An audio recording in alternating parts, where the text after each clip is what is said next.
फिर उसको वो मतलब वो इससे बिल्कुल इनडिफरेंट होता है, उसको कोई फ़र्क नहीं पड़ रहा होता। लेकिन आगे-आगे जैसे सिचुएशन फिर उसकी फैमिली पे आ जाती है, उसकी वाइफ़ को जब एक्यूज़ किया जाता है, तो फिर उसका ज़मीर जागता है और जॉन प्रॉक्टर का कैरेक्टर आप बता रहे हो, जी, अभी ये जॉन आपने प्रॉक्टर। बोल दिया शायद। Sorry, John Proctor. ठीक है, ठीक है। आगे जाके उसका जो मॉरल कंसाइंस होता है उसकी वजह से फिर वो फाइनली जो है एक्ट करता है। And what about the hell and जो क्लर्जीमैन होते हैं और जो रेवरेंड जी, उनको भी जाके एंड पे एहसास होता है जब वो बहुत सारे इनोसेंट लोगों की एग्जीक्यूशन देखते हैं। लेकिन उस टाइम वो काफ़ी रेवरेंड हेल इसको रोकने की उसकी इवन जो जॉन प्रॉक्टर की एग्जीक्यूशन है उसको रोकने की काफ़ी कोशिश करता है, लेकिन एंड पे इट वाज टू लेट, तो फिर कुछ भी नहीं, वो कोर्ट के डिसीजन को रोक नहीं सकते। ठीक है। मुनीबा, कैसे मॉरल कंसाइंस था बेटा इसके अंदर कैरेक्टर्स का?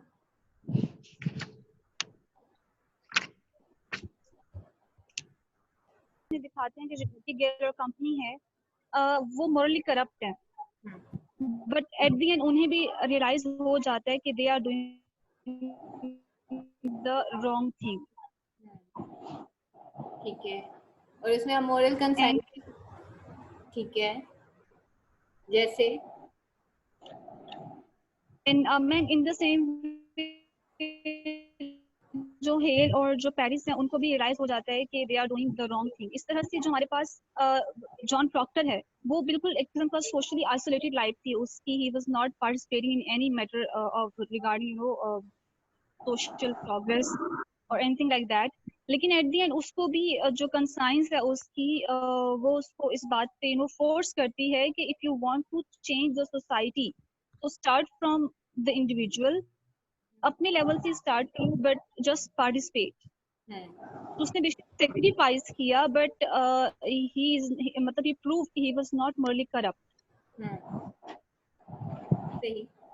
हाँ जी सबा, क्या पॉइंट ऐड करेंगे? लेकिन वो माइंडली तौर पे बहुत ज़्यादा इस चीज़ पे होता है कि उसने सोसाइटी के लिए कुछ करना है, और वो मतलब उसका जो बाज़मीर इंसान होता है वो लास्ट पे अपना एक्ट भी करता है कि अपनी लाइफ तो दे देता है लेकिन अपनी फ्रेंड्स वगैरह की लाइफ जो है उसको सेव कर लेता है वो। सही, ठीक है। मैम हाँ जी। हेलो हाँ हाँ।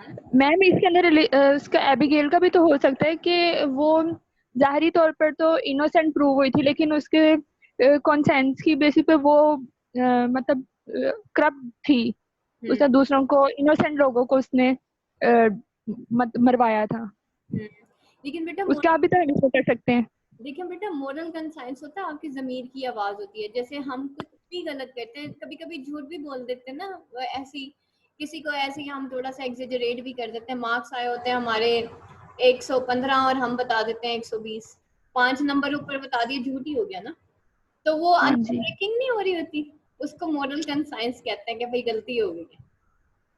ठीक है। अब ये हाँ मोरल कंसाइंस एबिगेल के अंदर नहीं था, लेकिन बाकी कैरेक्टर्स के अंदर था, जिसमें एलिजाबेथ को बाद में एहसास होता है कि उसके कोल्ड बिहेवियर की वजह से उसका जो हस्बैंड है वो यहाँ तक इनफिडेलिटी तक पहुंच जाता है। ठीक है। ठीक है नॉर्मल मैम। सड़ियल बीवियां होती है ना, वो एलिजाबेथ उस तरह की बीवी थी। ठीक है। और ठीक है, इसकी वजह से वो जो है अपने जो घर में एबिगेल काम करती है, उनकी जो मेड होती है, वो उसमें इंटरेस्टेड हो जाता है और वो इनफिडेलिटी तक वो बात पहुंच जाती है। दूसरी तरफ जॉन प्रॉक्टर जो है, उसका मॉरल कंसाइंस उस वक्त वो करता है सबसे पहले जब वो उसको ये होता है कि उसने अपनी बीवी के साथ धोखा किया। ठीक है। लेकिन वो एट दैट टाइम अपने आप को वो इतना रिजिड और इतना स्ट्रिक्ट होता है अपनी जो सेल्फ, जिसे कहना चाहिए नेकी, जो उसकी सेल्फ मोरालिटी होती है, सेल्फ क्रिएटेड मोरालिटी, वो इतना वो ज्यादा वो कहता है भाई मुझे जरूरत नहीं है कि मैं पार्टिसिपेट करूं लोगों की मामलात में या एक सोसाइटी के अंदर। लेकिन एट द एंड जब उसकी अपनी बीवी पे बात आती है तो देन उसका मॉरल कंसाइंस उसको प्रिक करता है। एट फर्स्ट जब उसके सामने वो रखा जाता है, उसको जो है पेरिस कहता है कि देखो, हेल उसको कहता है कि तुम इसको साइन कर दो, और हेल उसकी बीवी को भी कहता है कि तो देखो लाइफ बड़ी प्रीशियस है, अपने मियाँ को कहो कि इस पे साइन कर दे, और साइन उसने क्या करना था, खुद को उसने विच जो है वो तसव्वुर करना था कि भाई वो खुद जो है वो एक जादूगर है, और साथ ही तो उसको छोड़ दिया जाएगा, लेकिन उसके साथ साथ उसके फ्रेंड्स जो है उनको किल कर दिया जाएगा, उसको एग्जीक्यूट कर दिया जाएगा। तो फिर उसने कहा था कि भाई मेरे पास एक नाम ही तो है, तो उसके मोरल कंसाइंस ने एक्चुअली उसको आगे वो लीड ही नहीं करने दिया कि वो कोई गलत कदम उठा सके। ठीक है मैम। ठीक है, तो ये सारी चीजें आपके मोरल कंसाइंस में आती है। हेल का जो मोरल कंसाइंस कहाँ तक था, हेल को पता था, हेल जो है वो किस चीज को ज्यादा डिफेंड कर रहा था, वो अपनी किताबों को डिफेंड कर रहा था जो कि आमलियत के ऊपर थी। कल वो एक प्रॉपर एक वर्ड आया था, कौन सी किताबें होती हैं ये इंग्लिश में, पता नहीं क्या नाम था इनका, तो बहरहाल वो कहता है कि नहीं भाई ये, लेकिन बाद में उसको अंदाजा हो जाता है उसकी किताबों में जो लिखा है वो ह्यूमन बिहेवियर्स वैसे नहीं है, तो इट मीन्स कि जादू है ही नहीं। तो हेल को भी पता चल जाता है। पेरिस जो है वो खुद अपनी भतीजी को देखता है कि जी मेरी घर की लड़कियां जो है वो नेकेड होके डांस कर रही हैं इन अ फॉरेस्ट, लेकिन वो अपनी स्किन बचाने के लिए, अपनी रेपुटेशन बचाने के लिए जो है वो भी ये जो है इवन उसका जो मॉडल कंसाइंस होता है वो उसको प्रेडिक्ट करता है कि भाई what is right and what is wrong, लेकिन just to save his own skin, just to save his own reputation, कि लोग क्या कहेंगे कि पेरिस के घर में ये हो रहा है, और उसकी अपनी बेटियां जो हैं, अपने घर की बच्चियां जो हैं, इसकी जो है गांव में ये ब्लैक मैजिक कर रही हैं, तो उसको भी पता होता है कि उसकी जो घर में जो बच्ची है जो कि बेहोश पड़ी हुई है, जिसको फिट्स पड़ रहे हैं, एक्चुअली वो that is not due to जो है उसके इस वजह से नहीं है कि उसके ऊपर कोई विच, मतलब उसके ऊपर किसी ने काला जादू कर दिया, बल्कि या विच क्राफ्ट की वजह से नहीं है, बल्कि वो उसकी फियर की वजह से, उसकी हिस्टीरिया की वजह से। दूसरा, वो इतनी ज्यादा ओवर एक्साइटेड हो जाती है कि भाई हम आज आजाद हो गए और हम इस तरह के काम कर रहे हैं, तो दैट्स वाई उसके ऊपर एक वो सख्ते की कैफियत तारी हो जाती है, और जिसको समझते हैं कि शायद ये दो लड़कियां जो हैं ये बीमार हो गई हैं, और उसके पीछे फिर जो है एबिगेल अपने आप को बचाने के लिए जो है सब पे ब्लेम करती है। अब उस ब्लेम में, उस ब्लेमिंग गेम के अंदर कौन कौन बीच में आता है, जो अथॉरिटी है वो कैसे जो है बिहेव करती है, और जो बाकी कैरेक्टर्स होते हैं वो कैसे बिहेव करते हैं, इसके अंदर वो चीज दिखानी है। यानी कि हर किसी का जो मॉरल कंसाइंस होता है वो सिर्फ वेंजीन्स तक होता है। एक फैमिली दिखाई गई जो सिर्फ बदले अपनी जो है इस वजह से अपने ही जो जानने वालों को वो विच का ब्लेम कर देते हैं कि, और उनको एक्यूज कर देते हैं जस्ट कि जब ये मर जाएंगे तो इनकी सारी जायदाद उनको मिल जाएगी। तो that is the moral conscience जो उस क्रूसिबल के अंदर दिखाया गया। ठीक है, उसके बाद free will and fate. Free will हर इंसान की उसके साथ होती है, और इंसान जो है उसके free will is basically the choice of the character.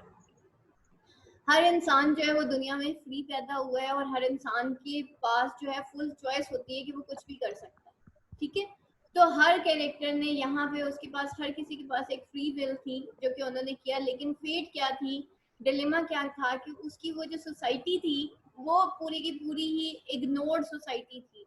तो इस तरह की इग्नोर्ड सोसाइटी में हमेशा जो फेट होती है वो अगेंस्ट द कैरेक्टर्स जारी होती है, यानी कि जब सोसाइटी करप्ट हो जाती है तो जो लोग इनोसेंट होते हैं वो भी फांसी लटका दिए जाते हैं। तो फ्री विल क्या थी, जॉन प्रॉक्टर को जब एंड में एहसास हुआ कि भाई ये गलत है, और उसने कोशिश की अपनी बीवी को भी बचाने की और उनको सारा कुछ करने की, लेकिन क्या हुआ, फेट जो है फिर उसका साथ उसने नहीं दिया, और जैसे ही मैरी वेरन जो है वो पीछे हट जाती है तो जो जॉन प्रॉक्टर है वो फंस जाता है, और फाइनली जो है जॉन प्रॉक्टर जो है वो जो है, और उसकी उसी तरह के कई लोग होते हैं जो कि इनोसेंट होते हैं लेकिन उनको फांसी दे दी जाती है। तो that is the free will and the fate. Free will is basically the choice of the man, and fate is basically कि मैन किस हद तक डिस्टाइंड है। तो क्रूसिबल जो है, पहले तो ये है ना, the crucible is the play. Crucible का प्ले और इसका टाइटल बेटा आप जरूर डिस्कस करेंगे कि क्रूसिबल एक ऐसा प्ले है जो कि मॉरल कंसाइंस, फ्री विल और फेट के ऊपर डिपेंड करता है। फिर आप उसको बताएंगे कि क्रूसिबल बेसिकली एक ऐसा ड्रामा है जिसके अंदर बहुत से कैरेक्टर्स को दिखाया गया कि जब उनको एक इंटेंस सिचुएशन के अंदर रखा गया तो किस तरीके से उन्होंने बिहेव किया। ठीक है, crucible is basically the intense state.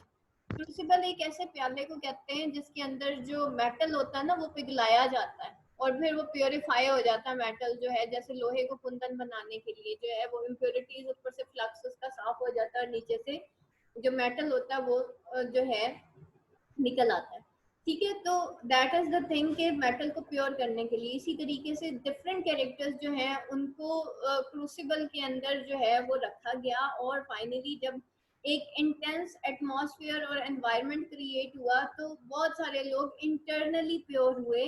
और इस जो ड्रामा है उसका एंड ये था कि स्पिरिचुअल जो आप लोगों की success is the ultimate success ना, तो बेसिकली इसका जो मोरल लेसन था वो स्पिरिचुअल सक्सेस का था जो कि एक अल्टीमेट सक्सेस थी और वो सिर्फ जॉन प्रॉक्टर की स्पिरिचुअल सक्सेस हुई थी, बाकी सब जो थे उस क्रूसिबल के अंदर फेल हो गए थे।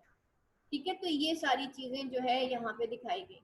तो फेट क्या थी जॉन प्रॉक्टर की कि वैसे तो उसको क्रूसीफाई कर दिया गया था लेकिन उसकी जो अल्टीमेट सक्सेस थी वो उसकी स्पिरिचुअल सक्सेस थी। जबकि बाकी जो जितने भी कैरेक्टर्स थे वो उस मोरल कंसाइंस के क्रूसिबल के अंदर वो जो है प्योर नहीं हो पाए थे, जबकि ओनली जॉन प्रॉक्टर का कैरेक्टर था जो कि वहां पे क्रूसीफाई मतलब क्रूसिबल के अंदर हमने देखा कि वो एंड पे प्योर होता है, उसकी सोल प्योर होती है। तो जिसकी सोल प्योर होती है actually he is the succeeded one not the other one. तो मोरल कंसाइंस के क्रूसिबल के अंदर उस प्याले के अंदर एक ही कैरेक्टर जो है वो प्योर हुआ था और उसी की सोल प्योर हुई थी और वो जॉन प्रॉक्टर था। और किसी का कोई question? Yes ma'am, I have a question please. जी सीरत। मैम यहाँ पे लिखा हुआ है कि जो मतलब जो टेटुबा था जो एक ब्लैक स्लेव था उसके पास ये ब्लैक मैजिक पावर्स थी और उससे मतलब उसने वोडू परफॉर्म किया था। तो हम क्या लिखेंगे कि ये जो क्रूसिबल है इसमें कुछ भी ऐसा नहीं था या स्टार्टिंग में कुछ इस तरह का एक्ट हुआ था, कोई मैजिकल एक्ट हुआ था? नहीं, मैजिकल एक्ट सीरत इसमें नहीं हुआ था। टिटुबा आई जरूर थी और उसको मतलब उसका एक नाम था कि जी वो ब्लैक मैजिक करती है या इस तरह से, बट दे वर जस्ट मतलब वो वहां पे ऐसे ही कोई फन गेम कर रहे थे और कुछ भी नहीं कर रहे थे। और टिटुबा ने ही कहा था कि भाई मैं जो हूँ इस तरीके से रूहें बुलाऊंगी, स्पिरिट्स को बुलाऊंगी और ये सारा कुछ होगा, लेकिन ऐसा कुछ वहां पे हुआ नहीं था। लेकिन उसने इतना ज्यादा एक एनवायरनमेंट ऐसा क्रिएट किया था कि जो यंगर वन लड़कियां थी ना वो एक्चुअली एक हिस्टेरिकल पोजीशन में एक हिस्टेरिया में चली गई थी और उनको फिट्स पड़ने लगा। Okay ma'am, thank you. अच्छा जी, उसके बाद है in the crucible the forces of status Q R scared of freedom of an individual. ठीक है, और यहाँ पे वो कहता है क्रूसिबल के अंदर जो है फोर्सेस ऑफ स्टेटस क्यू कौन थी? अथॉरिटी। वो स्केयर्ड थी of the freedom of an individual कि अगर इंडिविजुअल जो है उसको फ्रीडम मिल गई, वो उसको लिबर्टी मिल गई, उसको हकूकी आज़ादी मिल गई, तो हमारा फिर कोई स्टेटस नहीं रहेगा। कल आपको एक क्वेश्चन करवाया था इंडिविजुअल वर्सेस सोसाइटी, इसके अंदर वही आएगा कि हर किसी ने अपना स्टेटस बचाया, अपनी स्किन बचाई, अपनी रेपुटेशन बचाई। उसमें फिर पेरिस भी शामिल था, हेल भी शामिल था, वहाँ का चर्च भी शामिल था, वहाँ की कोर्ट भी शामिल थी। कोर्ट जो है हर उस बंदे को फांसी लटका देती थी जो उसकी बात नहीं मानता था। चर्च हर उस बंदे को एक्यूज कर देता था जो उसकी बात नहीं मानता था। कोर्ट को भी ये पता था और चर्च को भी ये पता था कि there is no witchcraft in the Salem, but on the status quo they are scared of freedom of an individual. That's why वो अपने स्टेटस को बचाने के लिए चर्च भी एज एन अथॉरिटी और जो क्या कहते हैं कोर्ट, वो भी एज एन अथॉरिटी जो है कोशिश कर रहे थे कि हमारा स्टेटस बच जाए, बेशक हम इंडिविजुअल को फांसी लटका दें। तो इस तरह से उन्होंने, और माजी में इस तरह के कई केसेस हुए हैं, नॉट ओनली दिस वन, कि चर्च की बेस पे या कोर्ट की बेस पे बहुत सारे इनोसेंट लोगों को फांसी लटकाया गया। तो that is basically the individual versus society या अथॉरिटी वर्सेस एन इंडिविजुअल। कि जो अथॉरिटी होती है वो हमेशा जो है कोशिश करती है कि सिर्फ उसकी मानी जाए रादर देन कि वो इंडिविजुअल की फ्रीडम की बात करें। तो उस वक्त जिस इंसान ने ये कोशिश की थी कि उन्होंने अपने हकूक़ की बात की थी, जॉन प्रॉक्टर ने भी यही कोशिश की थी कि उसने कहा था कि मेरी बीवी जो है वो कोई जो है वो जादूगरनी नहीं है, तो लेकिन फिर भी जो है सिर्फ चर्च ने और कोर्ट ने अपनी स्किन बचाने के लिए, अपनी रेपुटेशन बचाने के लिए, अपना स्टेटस बचाने के लिए क्या किया, उन्होंने जॉन प्रॉक्टर को फांसी दी और बहुत सारे और इनोसेंट लोगों को फांसी दे दी। तो इस तरीके से जो है चर्च जो है अपने आप को सही साबित करने की एक्चुअली वहाँ पे कोशिश कर रही है। ठीक है, आगे चलते हैं। The crucible is revelatory play. It exposes the inner corruption of social system and institution, may they be traditional or modern.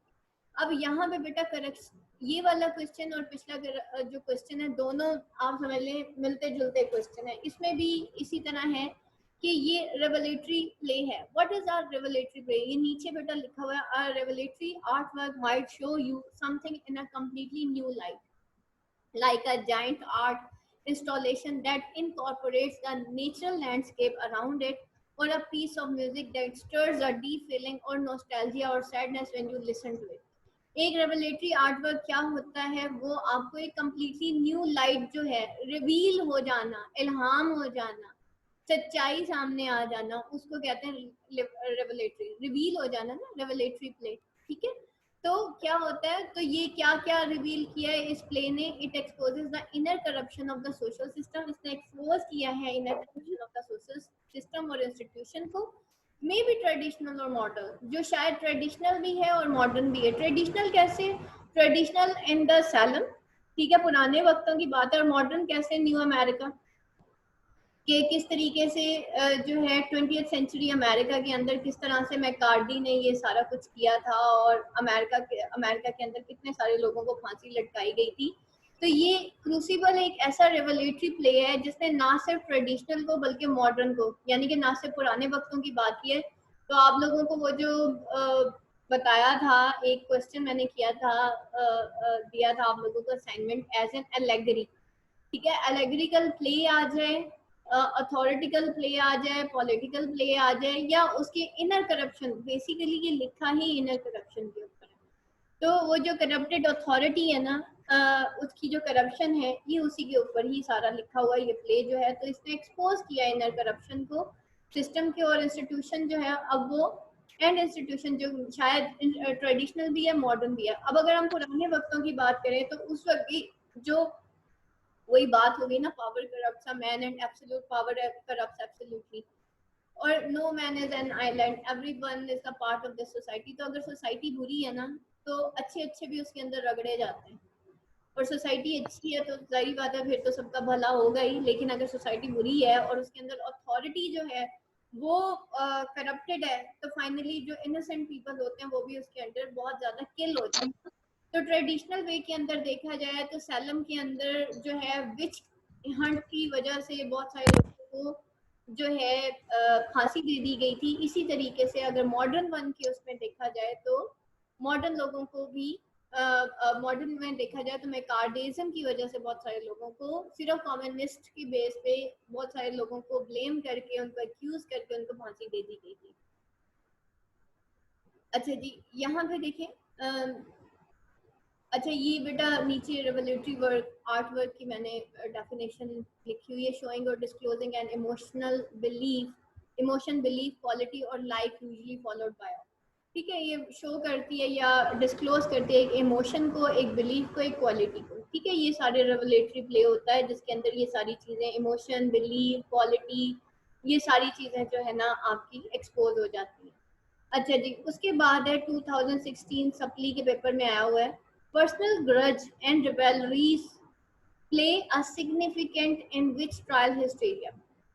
Personal grudge और rivalries यानी कि इनके जो पर्सनल ग्रजेस थे, उनकी पर्सनल जो एक दूसरे से जेलसीज थी या जो भी इनके आपस में इख्तलाफात थे, उन्होंने एक सिग्निफिकेंट प्ले, जब उसने कहा था ना कि Salem is a vengeance is Salem, तो that is basically the point जो कि जॉन प्रॉक्टर जो कहता है कि वेंजीनेंस इज द सैलम।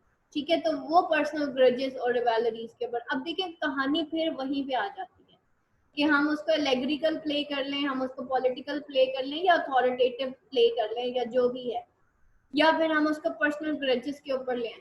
अब कहानी वही है, लेकिन आप लोगों ने हाईलाइट किसको करना है, पर्सनल ग्रजेस और रिवेलरीज को करना है। ठीक है, ऐसा ना हो कि कहानी में चलते चलते फिर जॉर्डन भी आ जाए और सारा कुछ आ जाए, लेकिन पर्सनल ग्रजेस और रिवेलरीज कहीं गुम हो जाए। तो बेटा आपने हर उसके अंदर, हर पैराग्राफ के अंदर आपने बताना है। अब पर्सनल ग्रजेस और रिवेलरीज कहाँ से स्टार्ट होते हैं? ठीक है, पर्सनल ग्रजेस उस वक्त से स्टार्ट होते हैं, अगर हम देखें इस कहानी में स्टार्ट करते हैं, चले पर्सनल ग्रजेस और रिवेलरीज पे कन्वर्ट करते हैं जरा इस पूरी स्टोरी को, कि जब स्टार्ट होती है कहानी तो वो विच क्राफ्ट कर रही होती है लड़कियां, ठीक है, और फाइनली जो है वहां पे जो है पेरिस जो है वो उनको देख लेता है कि मतलब ये लोग इस तरह कर रहे हैं, और कुछ लोग उनको देख लेते हैं कि ये विच क्राफ्ट यहाँ पे हो रहा है। तो फाइनली जब एकदम से र्यूमर उड़ती है तो कि यहाँ पे विच क्राफ्ट हो रहा है और बहुत सारे लोग जो है इसके अंदर इन्वॉल्व हैं, तो फिर क्या होता है, सबसे पहले अबीगेल का कैरेक्टर आता है जो कि इन्वॉल्व होती है किसके अंदर, जॉन प्रॉक्टर में, और वो जो है उसको, उसकी बीवी को, एलिजाबेथ को समझती है कि जो कबाब में हड्डी जो है वो सिर्फ एलिजाबेथ है, तो इसको हटाना है। तो that was her personal grudge towards the Elizabeth. सबसे पहले तो आप एबिगेल का कैरेक्टर लिखेंगे कि कैसे उसने, एबिगेल एंड जॉन प्रॉक्टर का जो कैरेक्टर है, उनका जो रिलेशन है, दैट इज जस्ट बिकॉज, और एलिजाबेथ को वो किस तरह से ब्लेम करती है, that was her personal grudge. तो देयर आर मेनी कैरेक्टर्स जिन्होंने पर्सनल ग्रजेस की बेस के ऊपर एक दूसरे को जो है ब्लेम किया था।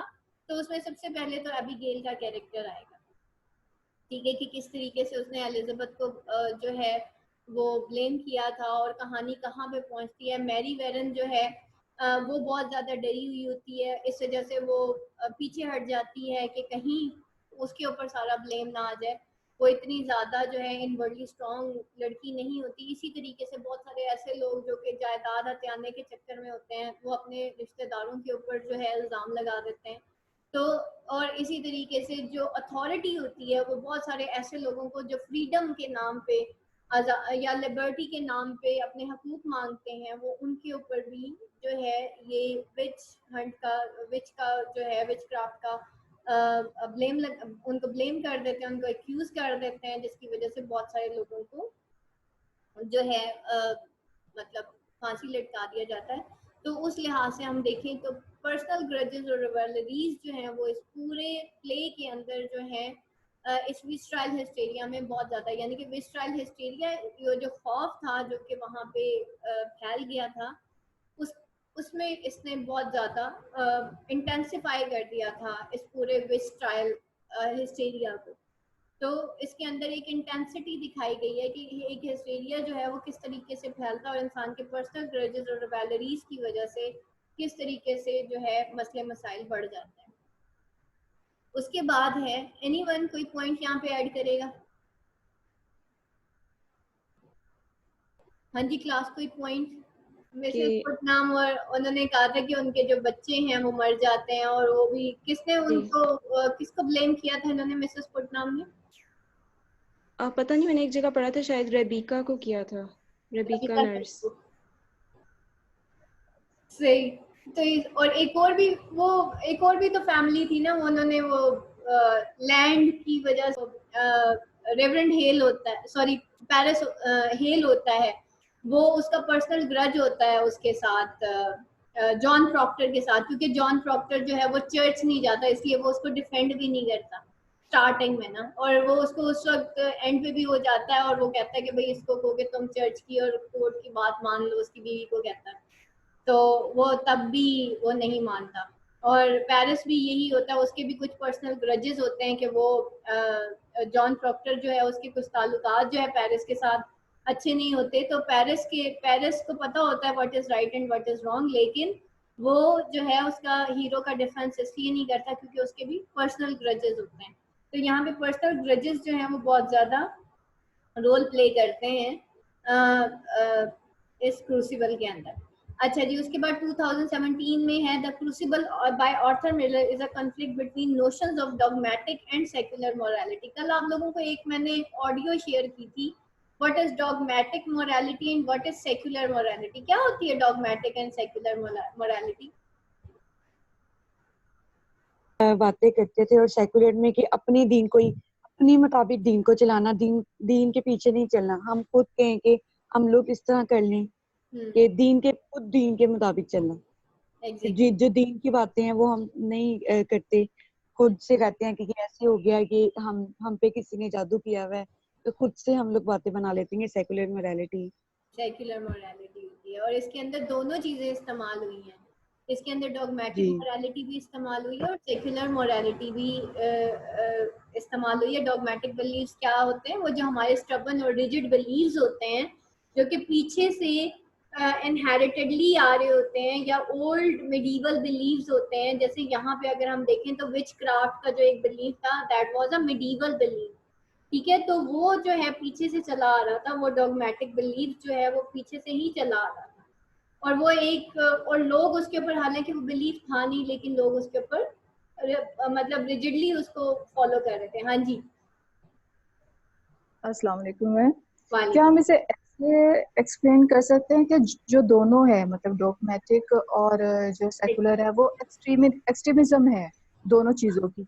इसमें जैसे कि डॉगमेटिक में आप कह लें कि मजहब की वो चीजें जो कि बिल्कुल ही ओल्ड हैं, या जो कि अब प्रैक्टिस में नहीं है, या फिर जो कि नेगेटिव साइड पर हैं, वो ली जाती हैं।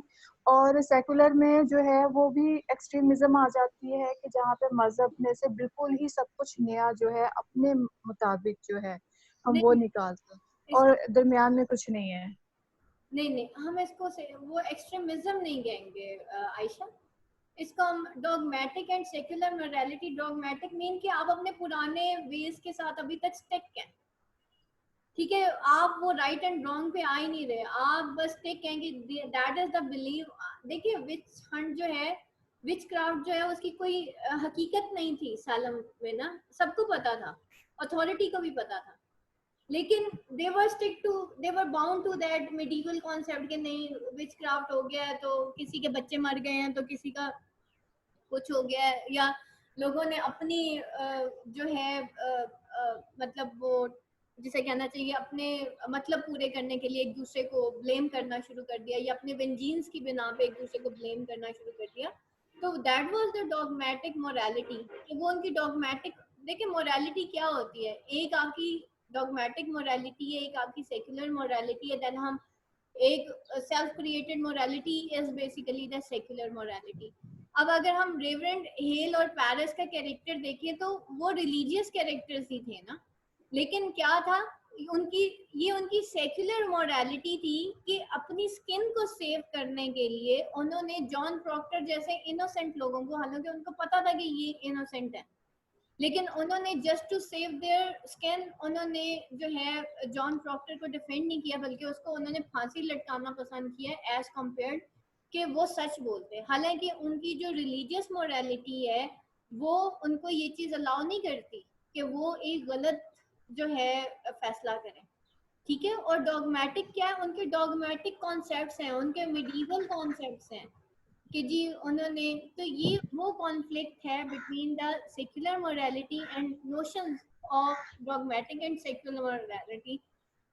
तो ये जो क्रूसिबल है उसके अंदर आर्थर मिलर ने कॉन्फ्लिक्ट डिफाइन किया है between notions of dogmatic and secular morality. इन दोनों के दरमियान जो एक डॉगमेटिक और सेक्युलर मोरालिटी है उसको बहुत तरीके से उसने कि किस तरीके से लोग जो हैं पुरानी बातों को लेके अपने जो है अपने जो वेंजीन्स है, वेंजीन्स की बिना पे एक दूसरे को किस तरीके से ब्लेम करते हैं, उसने ये सारी चीज़ें दिखाई। और अथॉरिटी किस तरह से सेक्युलर मोरालिटी के तहत वो अपना इम्प्रेशन भी नहीं खराब होना देना चाहते, वो अपना स्टेटस भी बरकरार रखना चाहते हैं और अपनी अथॉरिटी भी बरकरार रखना चाहते हैं।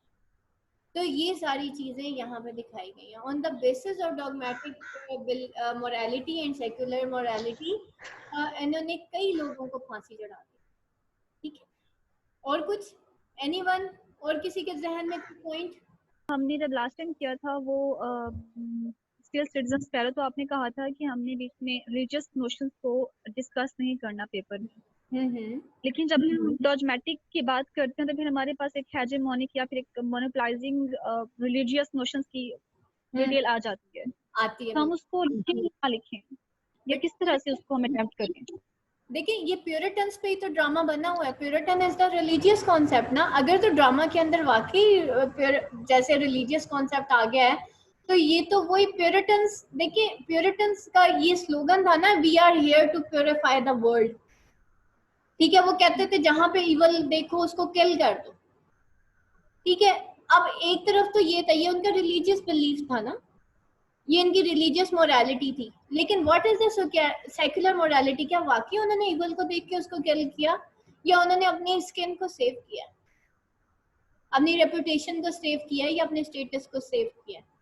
तो that is the secular morality. तो वो गॉड को खुश करने के चक्कर में थोड़ी थे, वो तो अपनी स्किन सेव कर रहे थे। जितनी भी अथॉरिटी थी वो तो अपने लिए फाइट कर रही थी, वो गॉड के लिए तो फाइट नहीं कर रहे थे। प्यूरिटन्स तो गॉड के लिए फाइट करते हैं। ठीक है, तो इसके अंदर